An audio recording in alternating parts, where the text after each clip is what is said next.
বৃন্দাবনে আসতে পারাটাই হলো একটা পরম ভাগ্যের ব্যাপার। তার ওপরে আবার আমার পরম সৌভাগ্য, আমি প্রথম দিন ঢুকেই প্রসাদ বিতরণ করার সুযোগ পেয়েছিলাম, তাও আবার ইস্কনের গোশালায়। অনেক রকম আইটেম হয়েছিল, সেদিন এক মহারাজজির জন্মদিন ছিল, সেই উপলক্ষে প্রচুর আইটেম হয়েছিল। অন্যান্য দিনও হয় কিন্তু এত আইটেম হয় না সেদিন। এখানে ছিল ডাল, মিক্স ভেজ, আমি মিক্স ভেজটা বিতরণ করেছিলাম।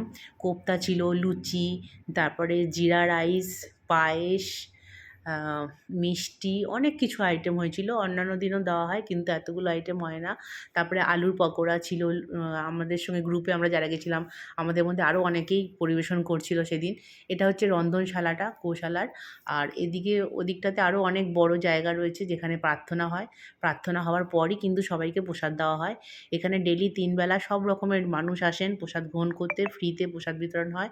অনেকে আছে জন্মদিন, কারোর বিবাহবার্ষিকী, মানে যেকোনো, কারোর হয়তো বাবা-মা মারা গেছেন সেই উপলক্ষেও এখানে ওনারা এসে প্রসাদ সকলকে বিতরণ করেন। প্রচুর লোক খায়। এই ভেতরটাতে হল ঘরে সবাইকে বসিয়ে প্রসাদ দেওয়া হয় এবং প্রার্থনা হচ্ছে এখন। প্রার্থনা শেষ